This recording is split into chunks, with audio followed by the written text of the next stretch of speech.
Un encuentro con su palabra, porque secase la hierba, marchitase la flor, mas la palabra de Dios permanece para siempre. Con ustedes, el doctor José Ricardo Arias Quintero.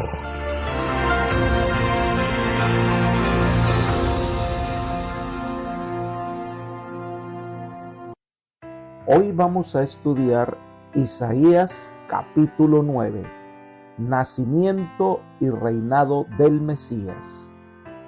Vamos a orar. Querido Señor, gracias te damos por tus cuidados. Gracias te damos por este día que nos regalas. Y nos acercamos a ti para pedirte que nos acompañes como nuestro maestro, nuestro guía, en el estudio de este capítulo de Isaías. Llena nuestros corazones de la presencia de tu Espíritu y que cada día nuestra fe sea fortalecida por tu palabra. Gracias por todo, pues lo pedimos en Jesús. Amén. En el capítulo 9 de Isaías hay dos temas generales muy importantes: la presentación del Mesías Salvador y la condenación al reinado del norte que, a pesar de todos los llamados hechos por Dios, no quisieron arrepentirse ni obedecer al Señor. Algunas reflexiones de este capítulo nos ayudarán a entender el amor de Dios por su pueblo. Lo primero que debemos destacar es que la primera parte del versículo 1 es parte del capítulo 8. Leamos: mas no habrá siempre oscuridad para la que está ahora en angustia, tal como la aflicción que le vino en el tiempo en que livianamente tocaron la primera vez a la tierra de Zabulón y a la tierra de Neftalí, pues al fin llenará de gloria el camino del mar de aquel lado del Jordán, en Galilea de los gentiles. Recordemos que el capítulo 8 termina con la destrucción para Israel y Judá. Entonces comienza el versículo 1 del capítulo 9 con una frase de esperanza: mas no habrá siempre oscuridad para la que está ahora en angustia. En el anuncio que el Señor restaurará a Israel, cuando Isaías envía este mensaje, las tierras de la región de Zabulón, de Neftalí, que son de las tribus que estaban más al norte de Israel y la región del camino del mar, estaban siendo golpeadas por el rey de Asiria, Tiglat-Pileser III. Isaías se dio cuenta de que esto había ocurrido como resultado de la oscuridad espiritual, y con una visión profética contempla la gran luz que disiparía las tinieblas. En medio de la oscuridad, dice el Señor, pues al fin llenará su gloria el camino del mar de aquel lado del Jordán, en Galilea de los gentiles. Suele identificarse al camino del mar con la famosa ruta de caravanas que iba desde Damasco y las regiones allende del Jordán, pasando por Galilea hasta el Mediterráneo. Se habla también de Galilea de los gentiles, porque siempre vivían allí habitantes de varias nacionalidades, de los cuales solo una pequeña parte eran judíos. Pero esta región estaba vinculada con el mundo por los caminos que llegaban a Damasco, a Mesopotamia, a Tiro, al Asia Menor, a Europa por el norte, y a Samaria y Judea, y a Egipto por el sur. El profeta menciona estos lugares que estaban en dificultades por sus pecados, y entonces, así como se contrasta la aflicción y la gloria, también se contrasta las tinieblas y la gran luz. Se presenta aquí la descripción de la venida del Mesías al mundo, con su mensaje de vida y esperanza. Sobre un mundo envuelto en tinieblas se levantará el sol de justicia que traerá salvación en sus alas. Es interesante que estas regiones mencionadas aquí fueron lugares en que Jesús frecuentaba en su ministerio público. El mismo contraste ahora de humillación y gloria se presenta entre oscuridad y luz.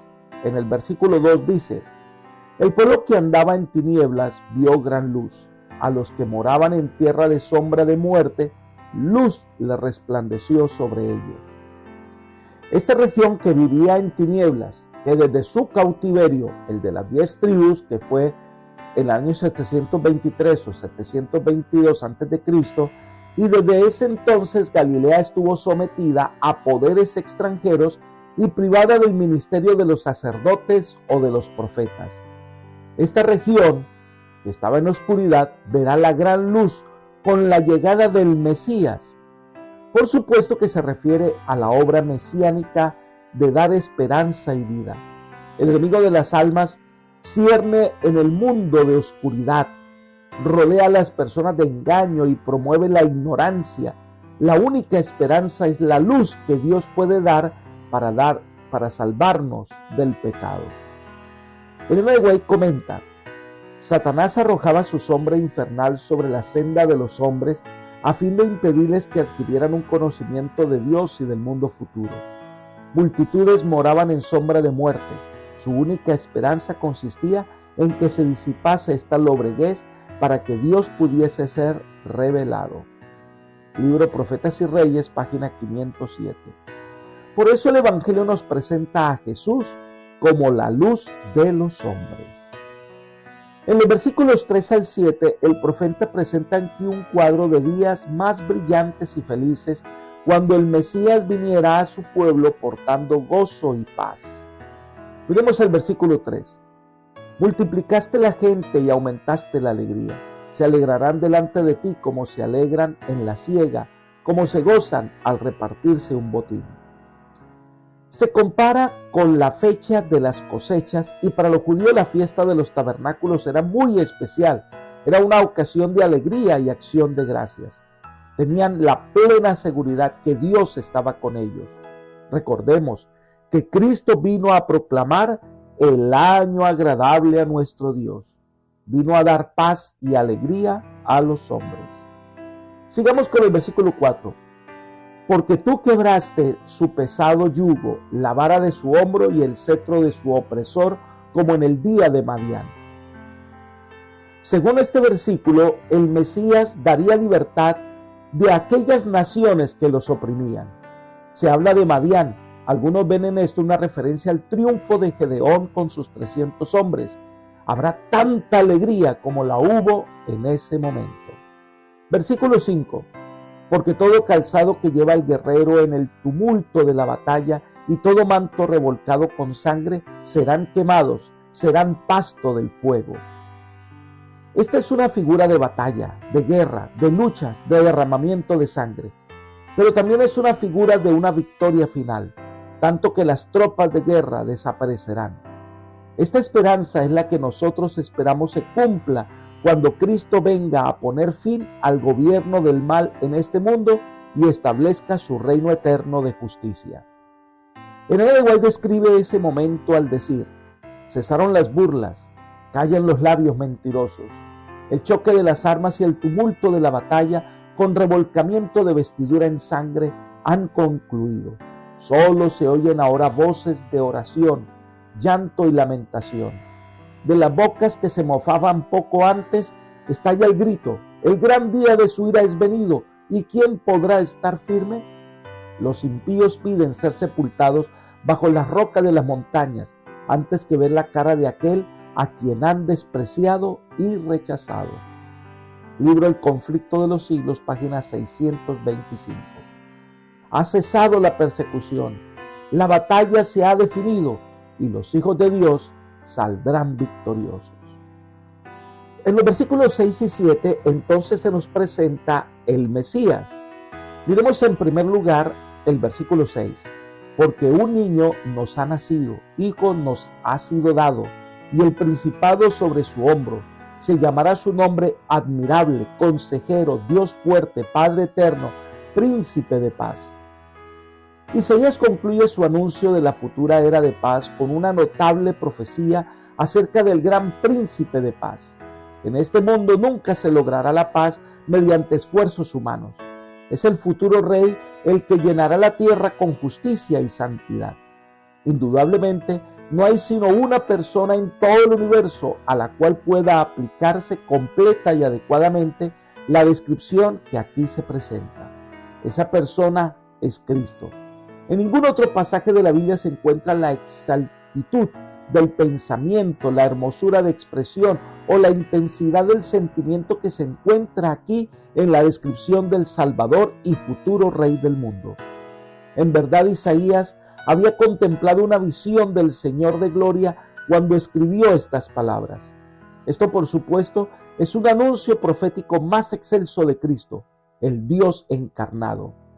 Lo primero es que el Mesías aparecerá como un niño. Esto es algo interesante. Dios ha prometido que un niño nacerá y será Emmanuel. No prometió un rey montado en un caballo. Es un niño. Indiscutiblemente es una referencia a la encarnación de Cristo, que vendría como el niño de Belén. Luego dice el principado sobre su hombro. En otras palabras, se le ha dado el poder de gobernar. Este niño llegaría a ser el rey de la tierra. En Daniel 2:44 dice: y en los días de estos reyes, el Dios del cielo levantará un reino que no será jamás destruido, ni será el reino dejado a otro pueblo, desmenuzará y consumará a todos estos reinos, pero él permanecerá para siempre. Habla de un reino que el Señor establecerá en esta tierra, que será un reino eterno, que desmenuzará los otros reinos y que durará para siempre. Por eso Jesús dice: toda potestad me es dada en el cielo y en la tierra. Mateo 28:19. Y Pablo nos recuerda que el Señor lo exaltó hasta lo sumo para que toda rodilla se doble ante su presencia. Entonces Isaías le da varios nombres a este niño salvador. El primer nombre que se le da es admirable. Este fue el nombre que el ángel mismo se dio cuando anunció el nacimiento de Sansón. Recordemos Jueces capítulo 13, versículo 18. Y el ángel de Jehová respondió: ¿por qué preguntas por mi nombre que es admirable? Quiere decir que este ángel representa al Salvador. El segundo título es consejero. Este es el soberano que no necesita consejeros. En algunas versiones combina estos dos títulos, diciendo admirable consejero. Este nombre encierra la idea de sabiduría, bondad y consideración. Es un nombre que suscitará el arrobamiento, la adoración y la alabanza de todos los habitantes del cielo y la tierra y de todo el universo. El tercer título es Dios fuerte. El Dios Hijo no es inferior a Dios el Padre. Hay una unidad perfecta en la santa divinidad. Uno de los comentarios de Elena de Guay al respecto dice: la luz del conocimiento de la gloria de Dios se ve en el rostro de Jesucristo. Desde los días de la eternidad, el Señor Jesucristo era uno con el Padre. Era la imagen de Dios, la imagen de su grandeza y majestad, el resplandor de su gloria. Vino a nuestro mundo para manifestar esta gloria. Vino a esta tierra obscurecida por el pecado para revelar la luz del amor de Dios, para ser Dios con nosotros. Por lo tanto, fue profetizado de él y será llamado su nombre Emmanuel. Libro El deseo de todas las gentes, página 11. El cuarto título que se le da es Padre Eterno. Así como Dios el Padre es eterno, así también lo es Dios el Hijo, es decir, Cristo. Comparte la misma naturaleza eterna del Padre y del Espíritu Santo. Cristo es el Padre de la humanidad, ya que Él la creó. Además, que Isaías nos presenta a Cristo como quien nos cuida como un Padre y nos gobernará como tal. El quinto título es Príncipe de Paz. Cristo es la fuente de la verdadera paz del corazón y la verdadera paz de la humanidad. Juan 14:27 dice: la paz os dejo, mi paz os doy, yo no os la doy como el mundo la da. No se turbe vuestro corazón ni tenga miedo. Dios es un Dios, un juez justo, y su justicia es sinónimo de paz. Sigamos entonces con el capítulo 9 de Isaías, ahora el versículo 7, cuando describe al Mesías. Sigue diciendo: lo dilatado de su imperio y la paz no tendrá límite sobre el trono de David y sobre su reino, disponiéndolo y confirmándolo en juicio y en justicia desde ahora y para siempre. El celo de Jehová de los ejércitos hará esto. Daniel predijo que el reino de Cristo despedazará a todos los reinos de la tierra y consumirá a todos estos reinos, pero Él permanecerá para siempre. Daniel 2:44. El ángel Gabriel afirmó que su reino no tendrá fin. Lucas 1:33. Así nos habla del trono de David. David fue un símbolo de Cristo y mediante Cristo el trono de David será establecido para siempre.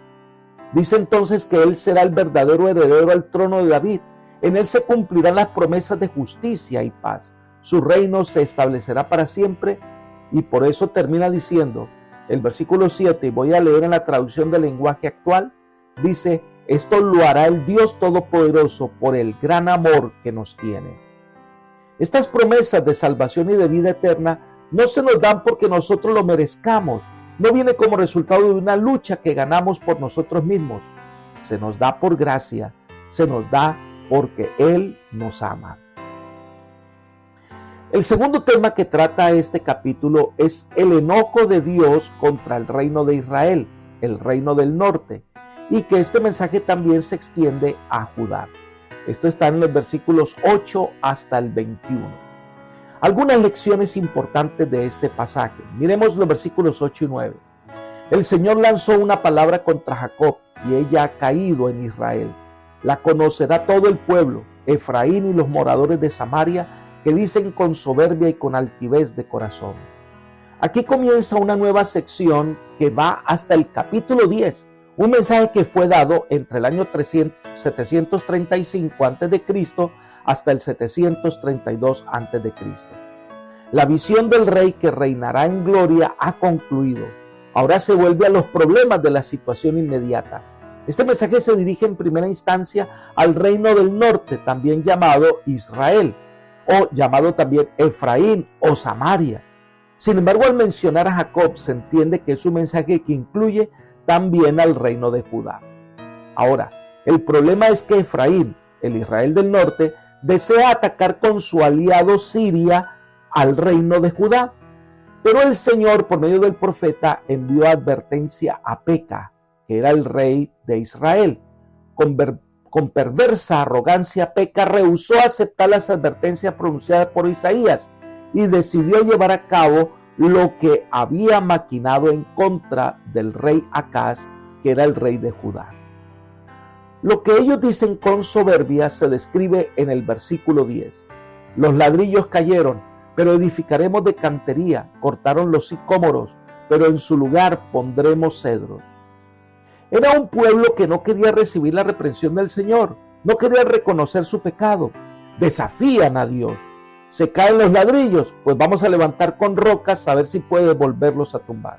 Se caen las columnas en árboles de sicomoro, pues levantaremos los árboles en cedro. No hay disposición del pueblo para recibir la reprensión de Dios. Estaba demostrando su perversidad y abierto desafío contra la voluntad divina. Los resultados de su rebelión los podemos ver en los versículos 11 y 12. Pero Jehová levantará a los enemigos de Rezín contra él, juntará a sus enemigos del oriente a los sirios y del poniente a los filisteos, y a boca llena devorarán a Israel. Ni con todo esto ha cesado su furor, sino que todavía su mano está extendida. En un momento Siria y Efraín estaban aliados contra Judá.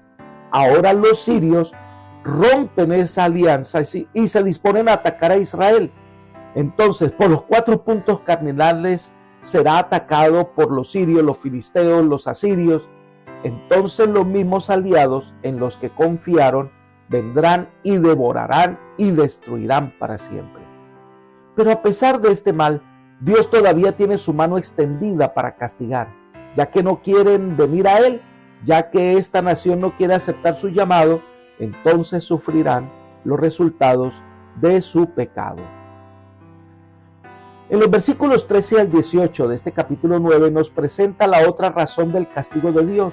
Ellos no se arrepintieron. El arrepentimiento es una obra del Espíritu Santo, porque dice que Él convencerá de pecado. Este pueblo no quiere escuchar al Espíritu de Dios.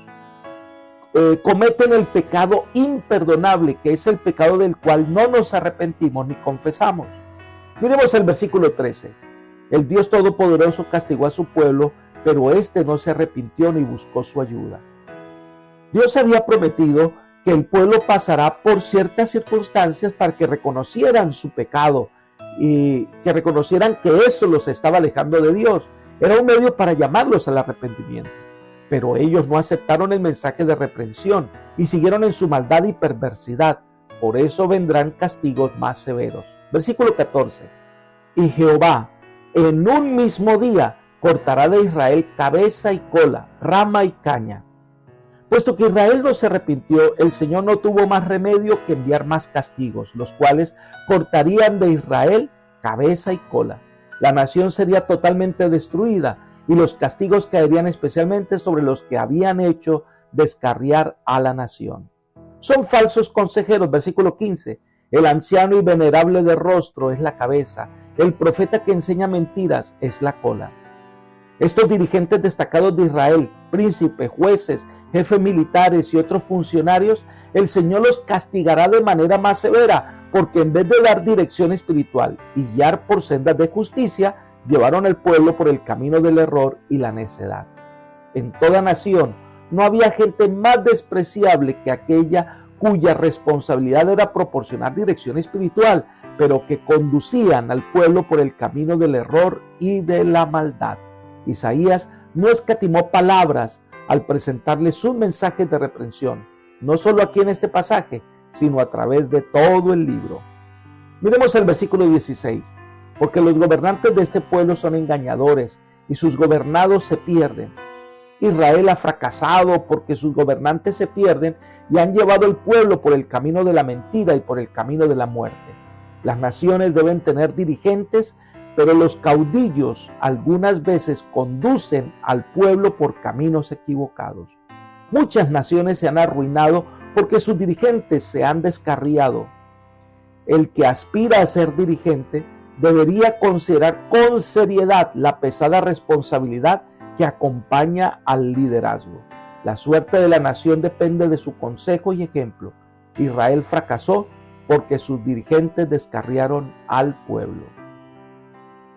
La destrucción no es solo a los líderes, también otros grupos sociales. Versículo 17. Por tanto, el Señor no tomará contentamiento en sus jóvenes, ni de sus huérfanos y viudas tendrá misericordia, porque todos son falsos y malignos. Toda boca habla despropósitos, ni con todo esto ha cesado su furor, sino que todavía su mano está extendida. Toda la sociedad en general estaba totalmente entregada al mal. Todas las clases sociales estaban implicadas en el mal y todos sufrían, desde los jóvenes hasta los ancianos. Esta conducta impía llegó a su punto máximo e hizo que cayera el castigo. La salvación no tiene que ver con estratos sociales o edad. No podemos pensar que por ser pobre o huérfano yo ya soy una persona buena que merezco la salvación. La salvación tiene que ver con nuestra relación con Dios. El versículo termina diciendo que el enojo de Dios continúa con este pueblo por no reconocer sus errores. Y finalmente los versículos 18 al 21 de este capítulo 9 presentan otra razón del enojo del Señor para este pueblo. Miremos el versículo 18. Porque la maldad, encendida como un fuego, cardos y espinos devorará, se encenderá en lo espeso del bosque y serán alzados como remolinos de humo. Esta es una descripción impresionante de los efectos finales del pecado que nunca repara, nunca cura, nunca trae solución. Por el contrario, destruye, arrasa, trae desolación. Los cardos y los espinos simbolizan la iniquidad prevaleciente de la gente. Esta mezcla facilita su destrucción. El prado mismo trae destrucción sobre Israel y precipitará el castigo. Versículo 19. Por la ira de Jehová de los ejércitos se oscurece la tierra, y el pueblo es como pasto de fuego. El hombre no tiene piedad de su hermano. El profeta contempla es una escena de confusión y caos. La gente está confundida, el país está lleno de oscuridad, la prisión, la amargura, el odio, el vicio, la injusticia y la crueldad han hecho su obra de tal manera que el corazón del hombre se ha inflado en contra de su prójimo, ya no tiene compasión. Versículo 20.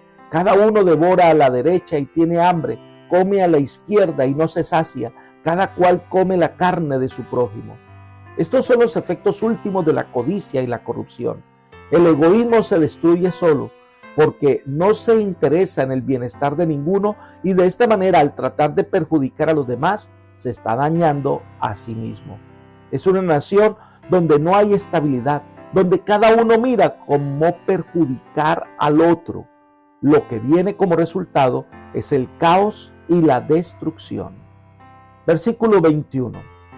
Manasés devora a Efraín y Efraín a Manasés, y ambos se levantarán contra Judá, pues ni con todo esto ha cesado su furor, sino que todavía su mano está extendida. La maldad de un pueblo sin Dios es una nación que se vuelve conciencia a sí mismo. Entonces va camino a la destrucción y se demuestra en que los mismos hermanos carnales, Manasés y Efraín, hijos de José, ahora se matan entre sí. Se despoja el uno al otro. No es de extrañarse que el resultado natural de este pueblo sea su extinción.